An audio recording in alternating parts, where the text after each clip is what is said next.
Salut à tous, bienvenue dans un nouvel épisode de l'Académie, plus précisément dans un nouvel épisode du PL Tour. Et aujourd'hui, on va parler de Brighton and Hove Albion, donc le club de la ville de Brighton, dans le Sussex, à l'est de l'Angleterre, à l'est de Londres précisément, à environ 1 heure de train. Club que j'affectionne tout particulièrement depuis qu'ils sont en PL, que je suis allé voir et que je vous recommande vivement parce que les places sont pas très chères et que c'est un super club familial avec de super valeurs et un petit stade cocon, chaudron, un peu à la manière des stades anglais et que j'ai trouvé génial. Donc voilà, on va enchaîner avec ça, hein. Le stade de Brighton, ben, vous devez le savoir pour les amateurs de PL, c'est l'Amex Stadium. C'est 30 000 places, 30 750 précisément. Et on passe à l'historique. Et cette fois, je vais essayer de ne pas faire trop long parce qu'à chaque fois, je m'égare. Alors, le club de Brighton, les Seagulls, les Mouettes, qu'on appelle. Donc, il est fondé en 1901. Et là, c'est pas compliqué parce que entre 1901 et 79, bah, ils font que osciller entre la deuxième et la troisième division. Et c'est qu'en 79 qu'ils font leur première apparition en PL. Et qui va être de courte durée puisque 4 ans après, ils redescendent. Et il continue à faire le yo-yo jusqu'à 2011 où il s'installe, disons, il s'installe de manière durable en Championship avant leur seulement deuxième montée en PL. Et c'est celle que vous connaissez, c'est celle qui commence en 2017. L'épopée Graham Potter que vous connaissez tous. Et si vous suivez la PL depuis un peu plus de 6 ans, ben vous connaissez un peu leur histoire. Voilà, donc voilà pour le cours historique. Pour ce qui est du palmarès, bah, c'est tout aussi vide. Vous imaginez bien que si on passe 90% de son temps en Championship et en League One, bah, on va pas gagner grand-chose. Bah, c'est assez flagrant pour Brighton qui a aucun titre, hormis un Community Shield en 1910. On ne sait pas trop comment ni pourquoi ils l'ont eu, puisque il me semble que oui, ils n'étaient pas en PL. Ils ont fait une finale des FA Cup qui perdent malheureusement au cours de leur histoire et ils ont participé à aucune, contrairement aux autres petits clubs, mais aux autres clubs moins médiatisés, on va dire, de PL comme Nottingham Forest qui ont un super palmarès européen et qui sont connus de par le monde pour ça. Bah, eux, ils n'ont jamais participé à aucune compétition européenne à part leur qualification en Europa League de l'année dernière. Plutôt de cette année, pardon. Mais ils sont qualifiés l'année dernière pour cette année. Euh, voilà pour l'histoire, donc pas grand chose à ajouter pour ce qui est de l'historique. Maintenant, pourquoi c'est un club attachant et pourquoi il s'installe euh, pourquoi il s'installe avec cette identité de club attachant en PL? Bah, c'est simple parce que ben, contrairement aux nombreux promus qu'on voit depuis toujours, hein, en PL, si vous suivez un peu la PL, euh, quand ils sont arrivés en première ligue, ils étaient ambitieux. On n'était pas sur du kick and rush, un peu à la Shondike, mais on était sur un jeu un peu plus, on va dire, élégant. Même si je sais que Mehdi va m'en vouloir parce qu'il pense que tous les modes de jeu se valent tant qu'on gagne. Ben non, en fait, Brighton arrivait avec une idée de jeu un peu plus construit, avec Graham Potter et une génération de joueurs qui était assez talentueuse. Génération de joueurs qu'il aura essayé d'amener avec lui à Chelsea, mais ça n'aura pas marché pour la plupart, hein. On se souvient de Kukurea qui a aussi failli finir chez nous l'année dernière, notamment bon, j'en ai pas là tout de suite, mais c'est Kukurea qui me vient à l'esprit en premier. Puis ils ont enchaîné avec un autre entraîneur qui répond par le jeu, c'est De Zerbi, qui lui avait un jeu plutôt de position et de passe, De Zerbi l'italien, et qui a su en fait renouveler l'équipe après toutes les grosses ventes post-Potter. Alors pourquoi je vous parle de ça? Parce qu'en fait ce qui fait un peu l'identité récente du club et que je trouve hyper intéressant, c'est que ils arrivent à chaque fois à dénicher des pépites à 3 fois rien. Et leur modèle de revente est hyper intéressant puisque ils revendent leurs joueurs à des prix pas possibles et en fait vont toujours chercher des mecs dans des recoins quoi. L'exemple le plus frappant, bah, c'est Caicedo que nous aussi on a essayé de recruter à l'époque Solskjaer à même pas 2 millions de pounds et que eux donc ont recruté à cette époque-là, nous ont devancé, en ont fait un des meilleurs milieux de PL pour la saison, pour sa dernière saison à Brighton. Je sais qu'il n'était pas ouf l'année dernière, mais qui a quand même été vendu plus de 100 millions d'euros. On pense à McAllister, qui est champion du monde avec l'Argentine et qui a signé à Liverpool derrière. On pense à Mitoma, qui sort totalement avec en plus l'histoire sympa sur son doctorat en dribble, mais qui sort totalement de leur chapeau, puisque il me semble qu'ils sont allés le chercher en J-League, ça s'appelle la J-League, le Japon. Donc voilà, identité assez sympa de club qui recrute des petites pépites à pas grand chose et les revend pour se construire un effectif un peu plus solide et arrive à se renouveler de par les cycles. Et c'est assez important dans la longévité d'un club. Donc club en somme assez bien dirigé. Et quand on revient à la direction de Brighton, le Brighton de Graham Potter, j'ouvre cette parenthèse, c'est le Brighton de Graham Potter, c'est en partie notre directeur technique actuel, donc Dan Ashworth.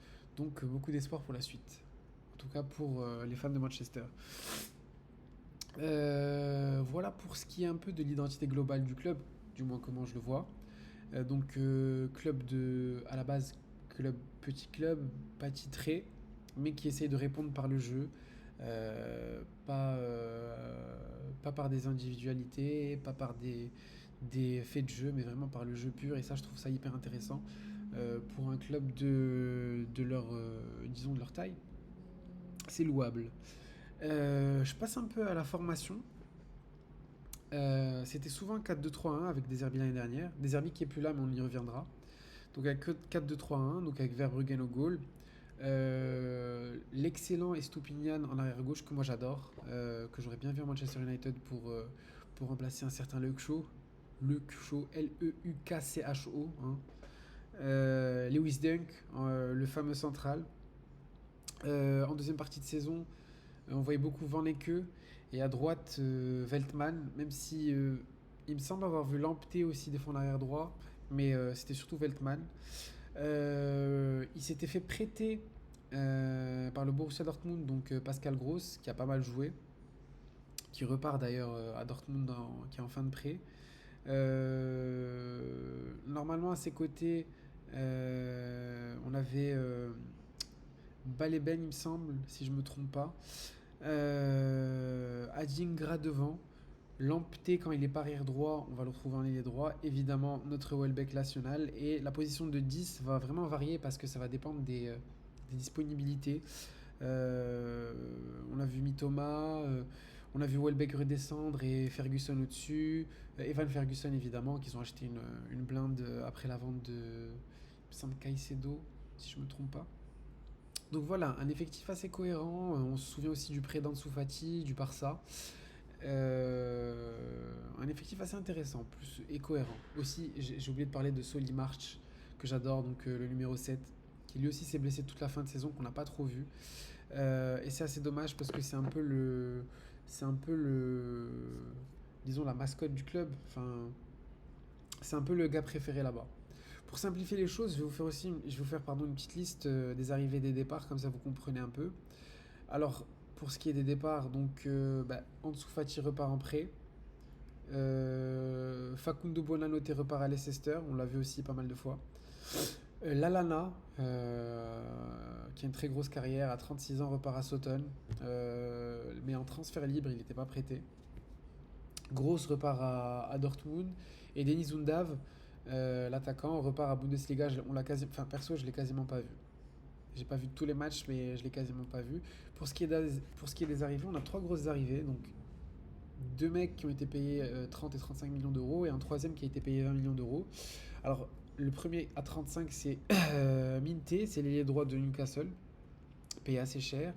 Wiffer, je connais pas les redivisés, mais c'est le milieu défensif de Feyenoord, assez jeune, il a 24 piges. Minté aussi est super jeune, hein, il a 19 ans. Il a été vendu 30 millions d'euros, enfin acheté plutôt 30 millions d'euros, donc de gros achats pour un club entre guillemets de seconde zone. Et enfin, un ailier gauche qu'ils ont acheté de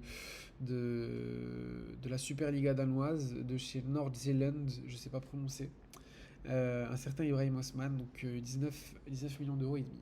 Et évidemment, des transferts d'espoir que je saurais pas que je ne connais pas personnellement, mais que vous pouvez trouver sur Transfer Market.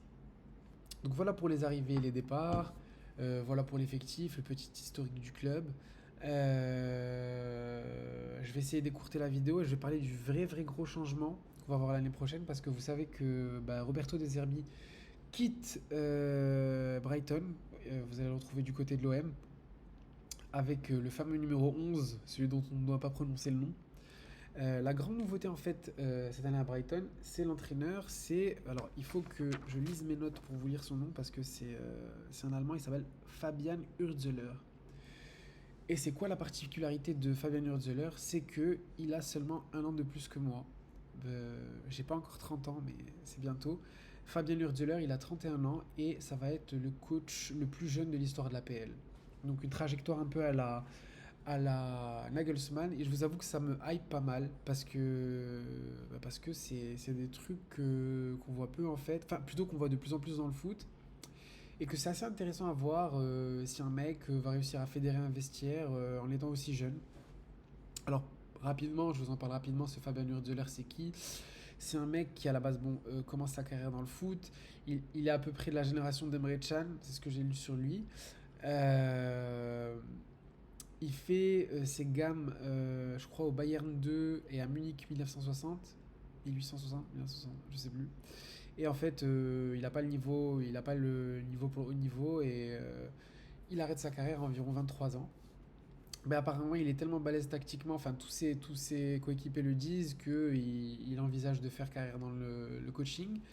Il commence à travailler ses diplômes et il est engagé par Saint-Pauli en tant qu'adjoint au début. C'est un club de Bully 2, de Bundesliga 2. Il est l'adjoint de je sais plus quel coach qui est viré, on connaît toute l'histoire, qui est viré au cours de son mandat et il reprend l'équipe. Ça se passe super bien et en mai il est fait remonter en Bundesliga 1, ce qui a complètement explosé la hype de ce coach. Donc là il prend son premier job de PL direct après seulement un job en Bully 2 à 31 ans et je trouve que c'est hyper intéressant. Je vous avoue que je suis pas allé me taper ces matchs avec Saint-Pauli pour vous dire quel style de jeu il allait adopter ou ce qu'il allait faire ou quoi que ce soit, mais au moins ça me permet de mettre la lumière sur ce mec qui est tout jeune et qui va arriver sur les bancs de PL. Donc allumez vos téléviseurs pour voir Brighton l'année prochaine, ça peut vraiment être sympa. Voilà tout, je vais essayer de pas être trop long. On fait toujours des vidéos un peu longues sur ce PL Tour, on a beaucoup de choses à dire. Je pense que l'essentiel est là. Donc Brighton, club pas tout jeune, club enfin installé en PL, club avec une super politique dans l'histoire récente qui a été entamée par des dirigeants compétents dont on a recruté le plus important, donc c'est de super bon augure pour nous. Et comme à chaque fois, je vous donne mon petit avis. Alors moi, les histoires un peu comme ce Fabian Hürzeler, jeune mec qui arrive en PL, je vous avoue, ça me parle de ouf quand on me raconte une histoire comme ça. Donc, allez, je vais pronostiquer un top 10. C'est mon avis perso. Peut-être que je vais totalement me tromper. Ça va être sympa de revoir tout ça dans quelques mois. Mais voilà, petit top 10 pour Brighton l'année prochaine. En tout cas, on leur souhaite. On leur souhaite. Et pourquoi pas, si le mec arrive avec une méthode de jeu comme ses prédécesseurs, parce qu'il a clairement les joueurs. Hein, c'est pas des déménageurs qu'il a dans le 11, enfin dans les 20 ou plus. Pourquoi pas une place européenne, une place en conférence. On leur souhaite en tout cas. Voilà, donc merci à tous. Salut, à très bientôt pour une nouvelle vidéo sur l'académie. Ciao.